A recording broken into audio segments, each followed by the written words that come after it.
Guten Tag, and welcome back to Pushbox Banter. I'm Daniel. And I'm Craig, and we're here to talk about F1 and all that implies today, including the F1 movie and the Spielberg. Spielberg, this little place in Austria. Yes.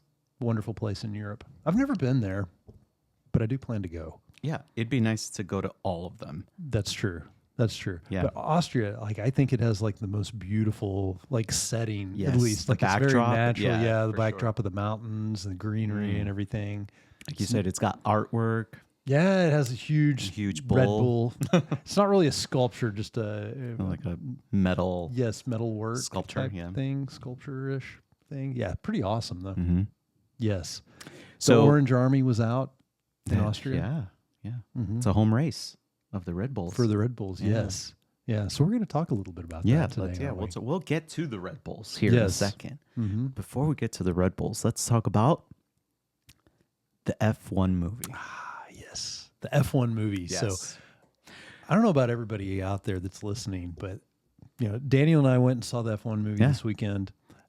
And what did you think about it? Well, Craig, I thought, gosh, I can go on. Yeah. So without giving any spoilers here, I thought the movie was a quality production. Yeah. It was a very well-made movie. Mm-hmm. It was exciting. It was loud. Plenty of action, which is what we like to see, especially if it's like a racing movie.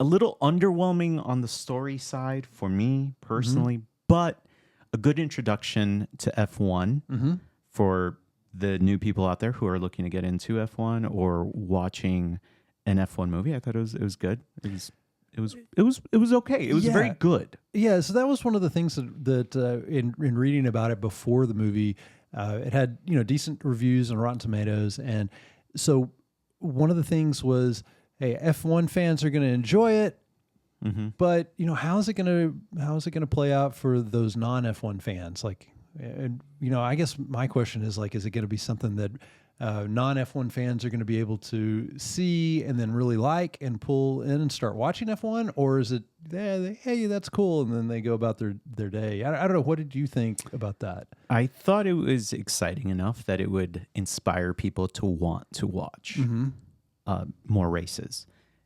But yeah, I mean, it was good. Yeah, it was enjoyable. I think so. It was enjoyable. I think it's going to make more fans.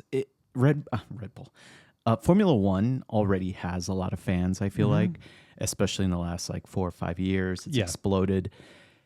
But right now with this movie, it's going to find, the younger generations and maybe even some of the older generations with obviously Brad Pitt, bringing those people in from, the 90s and later generations into the sport.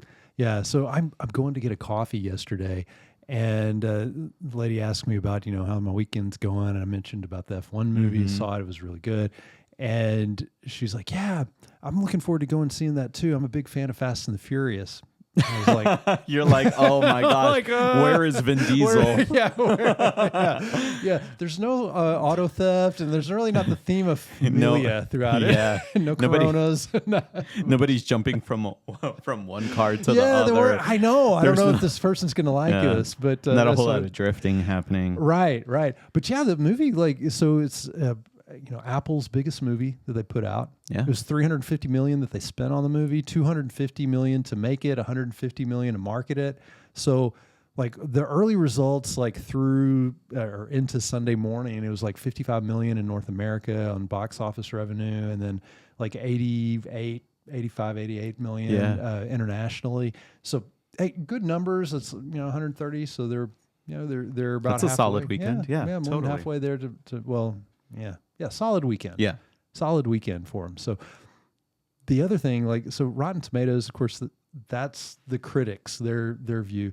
But then they also do a popcorn meter or something like that. Yeah. And it was 97%, which is the audience's reaction. So, which is what you want. yeah. So what you want? So people are liking the movie. That's I think it's excellent. great. It was cool. They did some different shots off of it, because I think the F1 racing in general has some great camera angles all throughout. Like you've got the helmet cam, all cameras all over the cars, but the way that they filmed this was they had the F1 car moving. It's on like a different chassis, and then they had a camera kind of up above on a lot of the shots, so they would look down at it, which is a totally different viewpoint than what you normally see on the races. So it was pretty cool. It was pretty cool seeing that. Yeah, the shots were quality shots. They were great. Yeah, what did you think about the storyline of it? Yeah, so I was, like I said earlier, I was a little bit underwhelmed with the story. It should be formula on how to make a blockbuster film. That's true. Especially a comeback sports blockbuster. Yeah. It was, I mean... Soundtrack was great. The soundtrack was good, but the storyline was just as expected. No variation from any other comeback movie. What about like when you're watching it, the like Brad Pitt's backstory? I would have loved to see more of it, as opposed to the two races he was in. I think he was in like some sort of Le Mans style endurance race, right? And then I think he was in some other Days of Daytona, 24 hours. 20, of Daytona, yeah. So that that's the endurance. Yeah. But his backstory in general, wasn't that based off of?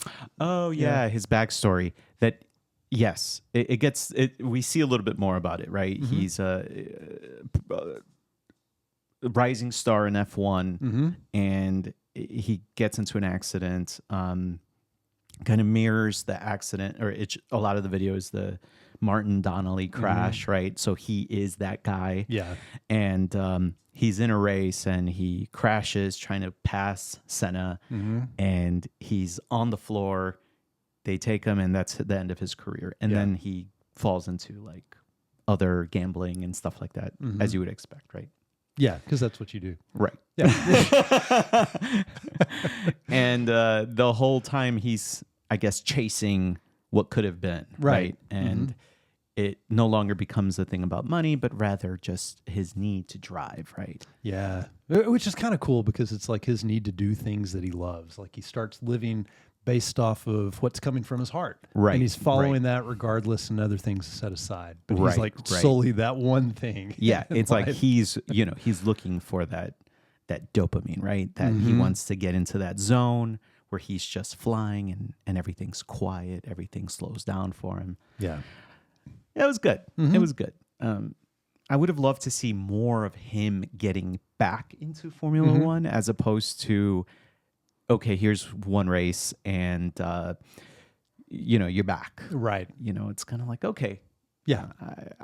It's understood that he's already gone through all of those races from different categories, and he's just doing it because he loves it. But I would have loved to see more of those, like him in all of those categories, in some like dirt races and a NASCAR race and a Le Mans style race, like they showed, and then maybe a couple other categories, maybe an Indy or something. Like, oh, okay, he qualifies for the Indy 500 or something. I don't know. So the producer of the show, Bruckheimer, he also did like Top Gun, right? And I think he did Days of Thunder with Tom Cruise. I'm not 100% sure. So some of the people have talked about, hey, it'd be cool to hear the backstory of Sonny Hayes or Brad Pitt's character, and so some of the thoughts are that his character actually intersects with Tom Cruise's character out of Days of Thunder at some point. And so there's already been some speculation that if they do an additional movie story, it would be with both of them and their backstories intersecting each other. Wow. Which would really be kind of a cool blockbuster. And that's Tom Cruise? Yeah, Tom Cruise. Tom Cruise was at the premiere. Yes. He was at the premiere and he promoted. Right. Of course, they've been in multiple movies with each other in the past. Like Interview with the Vampire. Yeah. Kind of frightening that we both know that. Yeah. So, but yeah. So, I don't know. It could happen. It could. It might be kind of cool. It could. Yeah. So that was Yeah, it was good stuff. Good stuff. Yeah, I was disappointed going to the theater that I didn't see more people like dressed up in F1 gear or You know, That's right. yeah, I was hoping that I always enjoy going to somebody coming in with a full with, helmet. with a full helmet. Yeah, total gear on. Yes. Unfortunately, it didn't happen. I mean, I did see some sports cars outside. Yeah, movie theater, that's true. Yeah, that's true. Yeah. What was your favorite scene? My favorite scene of the movie? Oh, wow. There were a lot that I enjoyed. Gosh. You should have asked me this before. Give me some prep time on this. What was your favorite scene? My favorite scene was Roscoe. It was one when at the beginning of the movie, cameos, when they're at their first circuit, and Roscoe comes in and he's walking all happy, and then at the ending credits, where at the very end they show Roscoe. Yeah, that was pretty cool. Yeah, that was honestly my favorite. Yeah, the favorite extra. There are two favorites that I had for as far as like extra shots from F1s. One with Toto near the end, and he's talking to one of the drivers, and then also with Fernando Alonso. He's up on the podium. There's a couple of shots that he has that I thought were kind of cool. As far as like scenes in and of themselves, gosh, there were a lot that I really enjoyed. I liked a lot of how they filmed the racing. I thought that it was interesting too, like with Sonny Hayes, and he's always throwing cards at stuff. Yeah, I thought it was goofy. But I always was so like, goofy. I was like, who throws cards? Like, who just has a pack of cards? So he with them gambles. Why is he throwing cards? Like, I don't know. I like literally just throwing cards. I don't know. I thought that was. I don't know. Maybe that's a thing. It's going to be a new thing now. Watch, people are going to be throwing cards all over the place. I mean, that's what I've been doing all weekend since then. No. My favorite scene, aside from that of Roscoe, was Abu Dhabi. Yes. And I really liked when the commentators was like, "Oh, do they have the car?" And then, he's like, the guy's like, "No, but we have a driver." Yes. Yeah, there's some fun little quirks in there. Yeah, there's some good things. I wonder if Lewis Hamilton is sick of seeing himself lose on the last lap of Abu Dhabi. I think he probably is, but that's a good question because he was like an advisor on this movie. So, I mean, did he advise anything about like the last lap of how to have an accident? How to get overtaken? What's the best spot to overtake? How to get overtaken in Abu Dhabi? Realistic if he had two teammates trying to pass you? What would he do? What would he not do? How would he protect? How would he defend? All that stuff. He's got to be. I mean, now it's enshrined in movie history and movie lore. That's right, as well as F1 lore. Now, did you know that Kate McKenna was actually the voice of the digital assistant of Tony Stark? I did not. I did not know that. Yes. So she's technically been to multiple races before this and multiple movies about Formula One. That's true. Yeah. Iron Man. Yes. Monaco. All right. Kind of somewhat saved the day. Yeah. Sort of.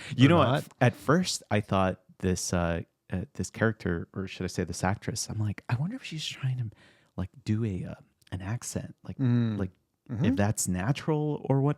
Because at the beginning of the movie, it was a little thicker. And then towards the end, it kind of disappeared a little bit. And I was like, I wonder if she's actually like Irish or something. Turns out she is. Yeah. Though I don't really understand what and again, it's part of the formula, right? To have like this like love story kind of. Right. You got to have somewhere, a little love story. I just don't know that it added anything. And then she seemed a little clingy for all of that to happen.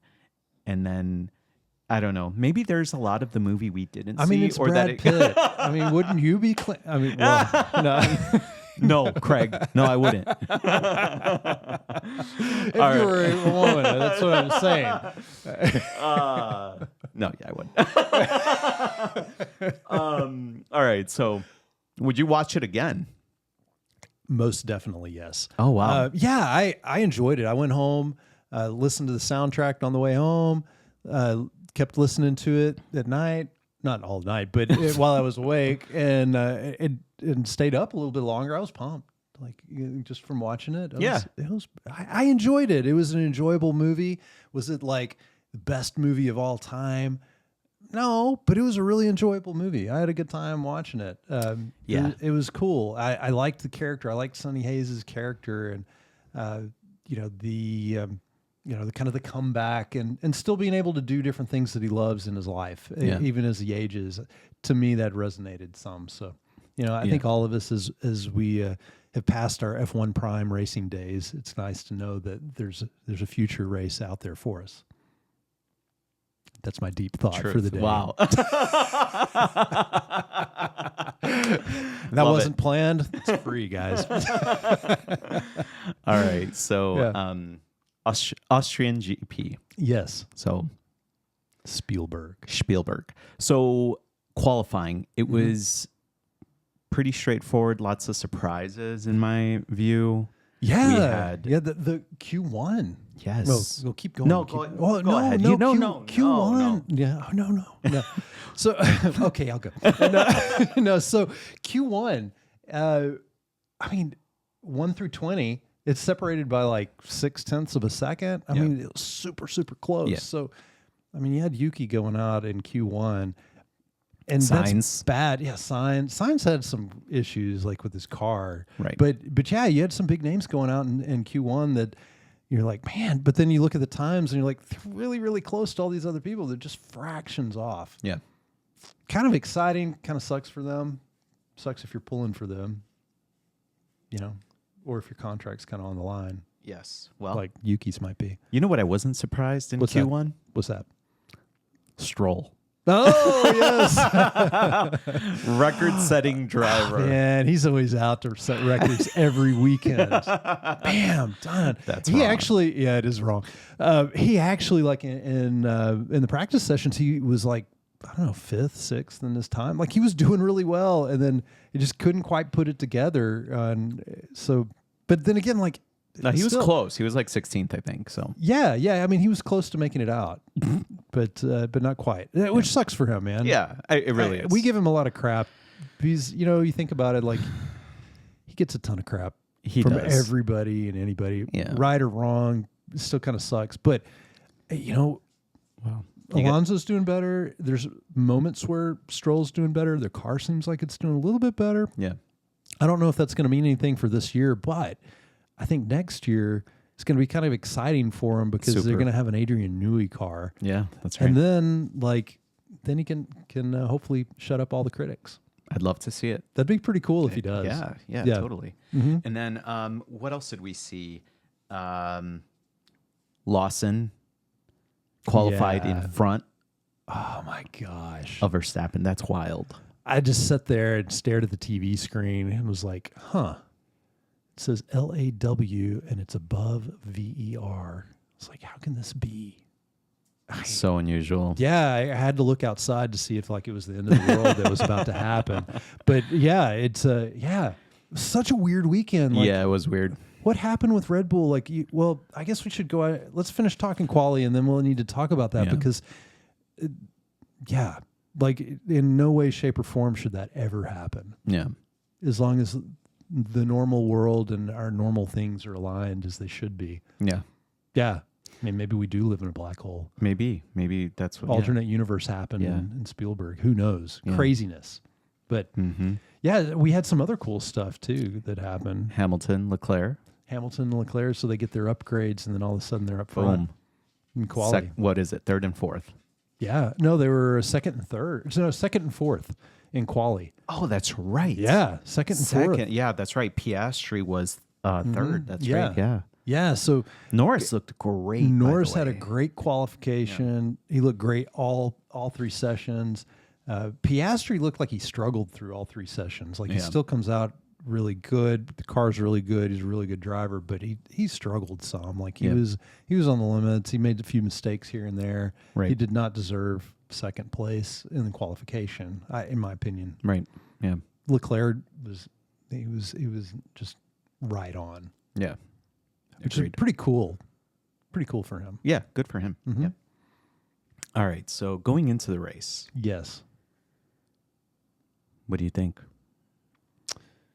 I think so before the race, I ask you, Oh, how do you think this is going to start? How do you think this is going to end and go? And you're like, what did you tell me? I said, Craig, Norris, Piastri, 1-2. That's how it's going to end. I think I said, it's going to start. Yeah, I said Norris, Piastri, Leclerc, I think. Yeah. Mm-hmm. And that's exactly what happened. Yeah, exactly what happened. Yeah. Turn 2. Leclerc. Let's hold on. Okay. Let's step back one second. First of all, before the race starts, what happens with Williams? Well, I'm going to answer that question. Yes. I'll tell you what happens. Tell me. Carlos Sainz tries to pull a Sonny Hayes. Yes, he did. They watched the movie. Yeah. Tried to pull a Sonny Hayes. Yeah. Yeah. He's like, let me hold up here. Let me stay. Let me hang out while they do their formation lap. Then I'm going to have really nice warm tires and get this thing going. But it doesn't work out. No. He can't even get the vehicle to move. Yeah, no, I know. That's not correct. He couldn't move the vehicle. Yeah, I guess he might have been correct. Maybe that was who what he was knows? thinking, Maybe that's what he was him. trying to do, but it didn't work out because it seems like the tires or the brakes got stuck. He couldn't get it out of first gear. Yeah. And so he finally gets the car going. They do like a aborted start. So the stewards are able to come out and push him to get going. He does one lap. And then he pulls into the pit lane, and there's like smoke coming out from behind the vehicle. Catches fire. Yeah, instead of stopping at his pit stop, he pulls all the way up to the front of the pit lane, and then all of a sudden you see these huge flames coming up from both rear wheels. Everybody's running over to him, spraying it down with fire extinguishers. And he's just sitting there in the car. He's like, and then they tell him, smooth operating on e-brake. And then they tell him game over. They put him into the garage and he gets out. So that was it. His day's done before it started. Yeah, but anyway, So beginning of the race, you have Lando, you have Leclerc, Piastri. Yes, and we see that they take off, and Norris has a nice little dive to the inside to cover Leclerc. Piastri gets really close, and Norris keeps first place.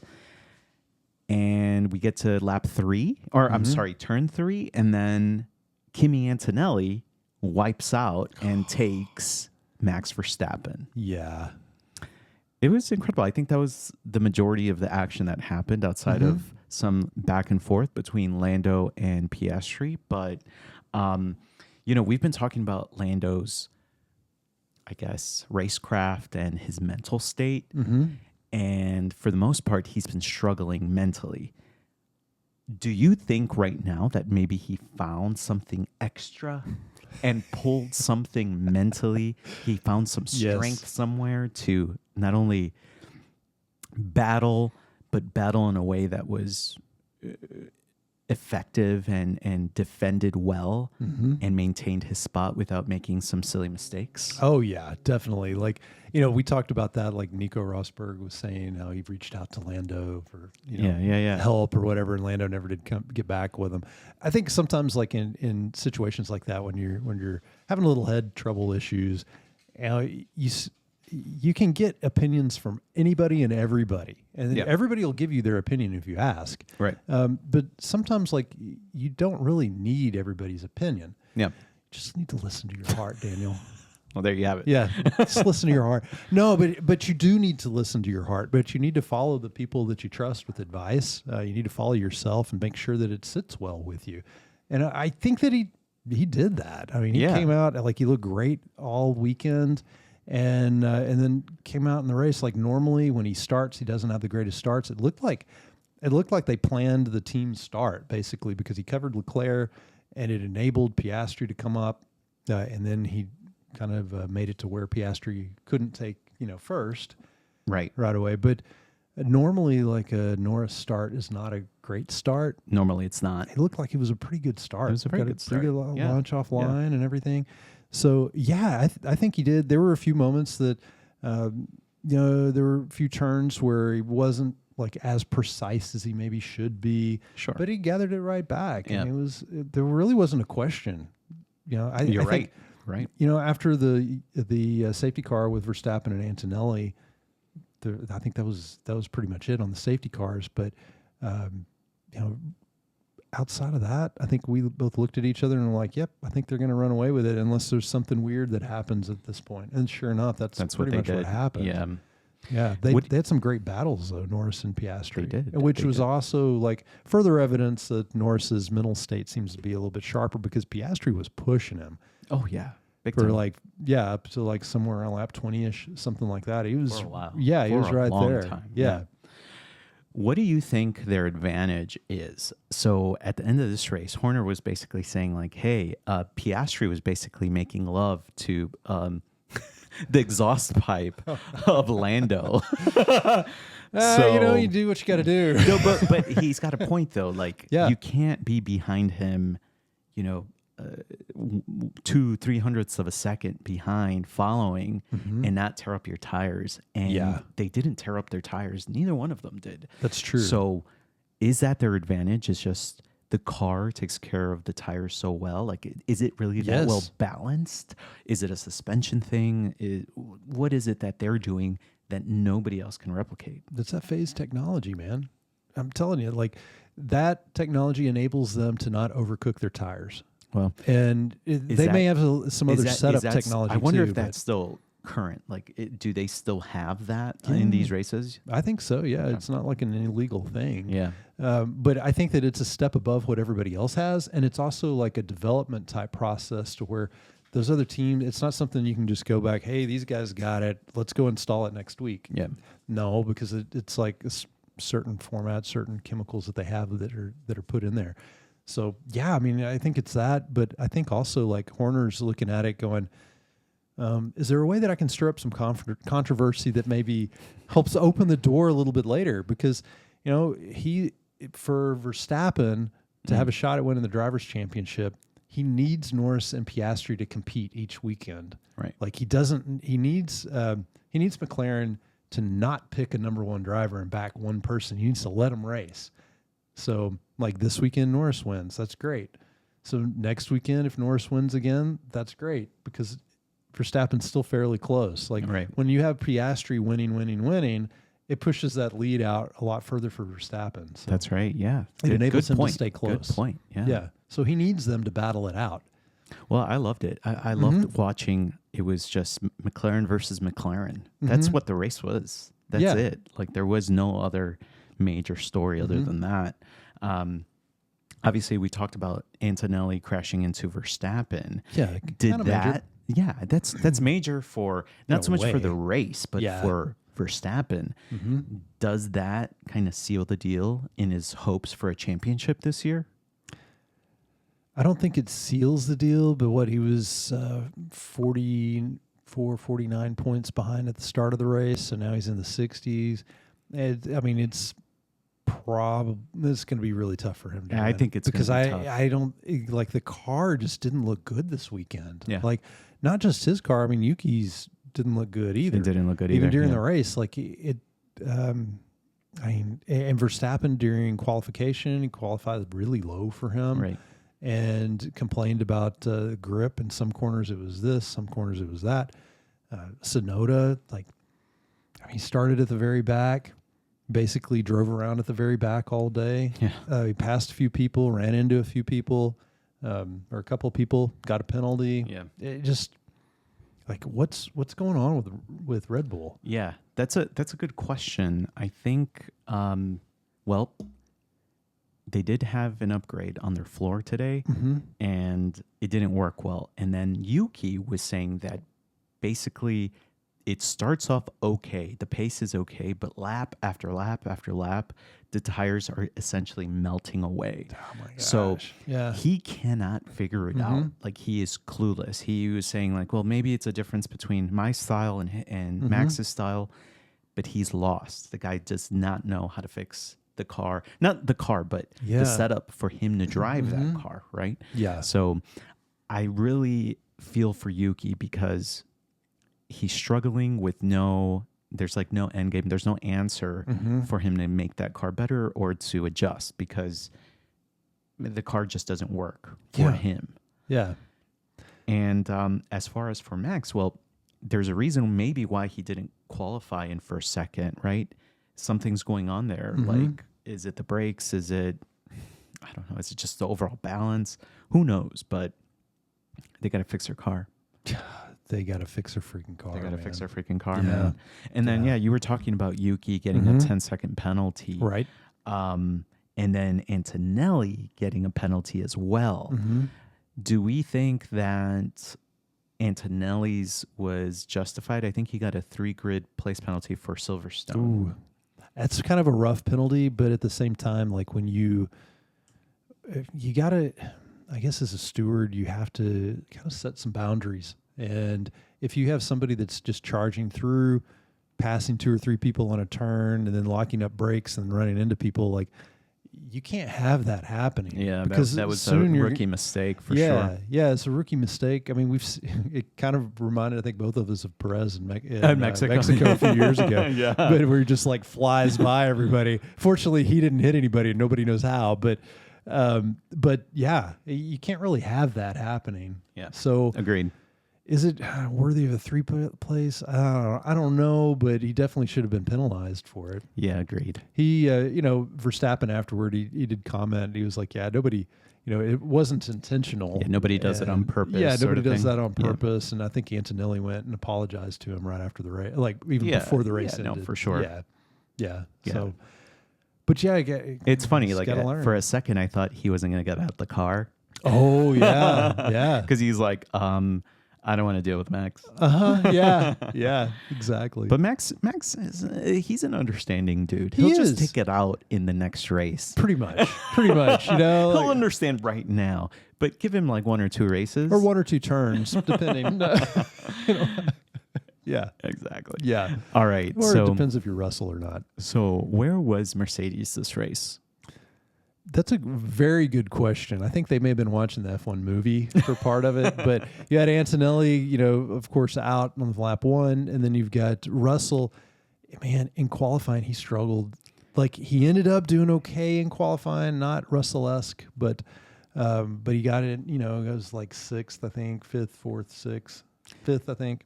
But coming out of a win, though. Yeah, coming out of a win. Last year he won here. A little controversial, though. But he did win last year, and so I'm thinking, hey, he's going to do pretty good this year. The car's been running well. It just didn't. Well, yeah, I think I know why though. Why? And I'm not an expert. Talk to me. It was a hot day. Apparently, that is a very. Yeah. I thought they kind of went away from that the car would work well, and cooler temperatures obviously would work better, but like it wasn't supposed to go this bad if it were this hot. And 5th place. Yeah, I mean it was 50 degrees on track, so 122-ish. Yeah, that's right. Last week it was in low 40s, so that's like a little over 100. So yeah, it was hot. I mean they had bigger cooling on the rear of their cars. I think even bigger on Russell's than on Antonelli's, but still, it still didn't do much of a difference, did it? No, not really. No, he wasn't able to really capitalize. So maybe that's still an issue with him. I have to say it's probably the issue because how do you go from... Is it that bad to have that as an issue if it's 50 degrees plus versus... Because most of the time, like the track temperatures aren't up to 50 degrees. You've got like 3, maybe 4 races that are. Yeah. I guess maybe it's not that big of an issue, but... If you're wanting to compete for wins, it probably is. But if you're... Yeah, but then... If you think, okay, well, I'm having these temperature issues where the car's not working well when it's really hot, and then you have someone like Ferrari, right, who upgrades their floor, and they were in desperate need of an upgrade, but now they look really good. And I know it's too early to tell, but that's something to be concerned about if you're Mercedes, in my opinion. I think so too. Like if I'm going to have an overreaction for today, it's like Ferrari. All right. Tell Ferrari me, what is your run overreaction? away and catch up with McLaren? They're not, but that would be my overreaction. But yeah, because they had their floor upgrade. Mercedes had a little bit of upgrades, but obviously they didn't look as good. Yeah. If it's just the heat, okay, then that's lucky. If it's not, then does that mean that Ferrari has really passed them? That Mercedes has taken a step backwards? Is your competitor step forward your step backwards? Yes. but I mean, I guess. Yes, it is a step backwards, but if Mercedes made an upgrade that actually didn't do what was intended and made them worse, then you've got the competitor stepping forward, then you stepping backwards, so it's making even a greater distance. Right. Yeah. Makes sense. Yeah, so it's trouble for them. Potential. And I guess lastly for this race, Bartoletto. Oh, yeah, Bartoletto. He looked good. He did look really good. And first time in the points, too. First time in the points, first time in Q3. Yeah. He looked so good that Verstappen actually gave him a tow. That's how good he was. Verstappen even noticed. He even gave to some other driver on track. That's how bad his weekend was, that he had the option to do that. But he looked really good and got his first points ever, coming in 8th. Mm-hmm. Finished right behind Fernando Alonso, who's his managing the managing company or his manager. Yeah, he part manages him or something like that. Yeah. Wouldn't let him pass. So, he did really well. Yeah, he had a great weekend. Lawson had a great weekend. He finished in the points too. I think he was 6th. Your favorite, your buddy. I know you were cheering for it. I was Guys, actually, he was like going nuts for Lawson. I was wondering is Lawson going to end up like hitting Verstappen or something? But he got passed by Verstappen pretty quickly. I did kind of have that thought at the very beginning. Is he just going to let Verstappen go, or is he going to what's he going to do there? He did. Yeah. Anyway, he didn't cause any problems. I mean, Lawson didn't cause problems, which was good. Yeah. So Silverstone's next week. Yes. What are your predictions for Silverstone? Ooh, so predictions for Silverstone. I mean, we're McLaren. All right, give me your 1, 2, 3. Gosh. Norris, Piastri, and Leclerc. I think it's going to be the same again. So, which actually is kind of cool. Like Ferrari, we didn't talk too much about this, but their upgrade this week. So Ferrari's upgrade, I think that we're going to see that kind of come into play. I think we'll see if it's more legit. than just exactly. Yeah, see how legit it is.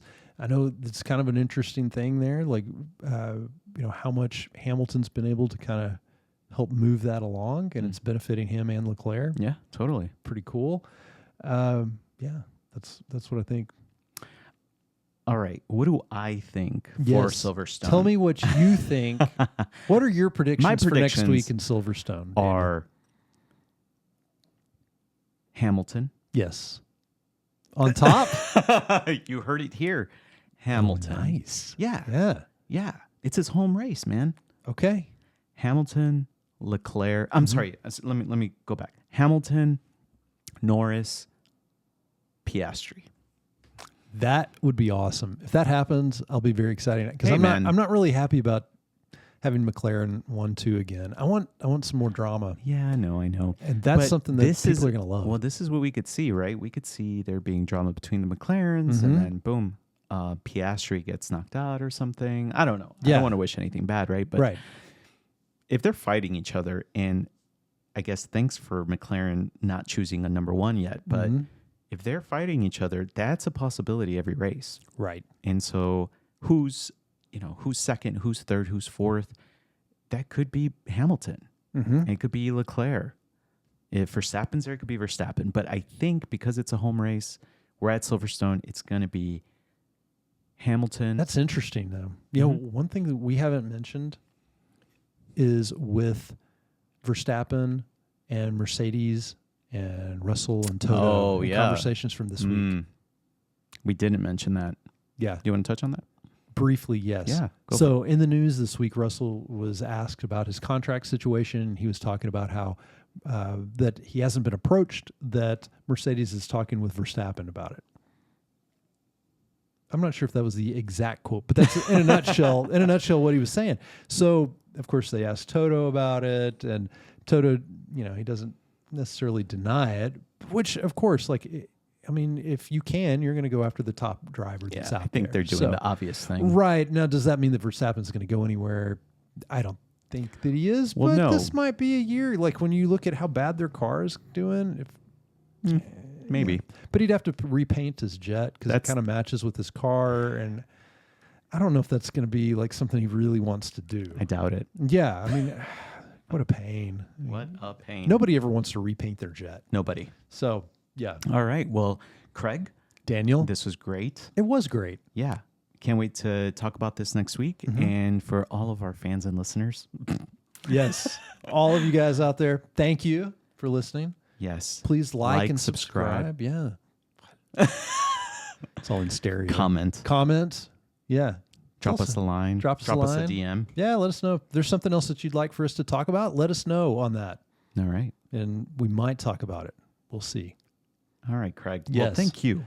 Thank you, Daniel. All right. You guys, as you go out throughout your days, live passionately out there. Live with passion. All right. Have a great one.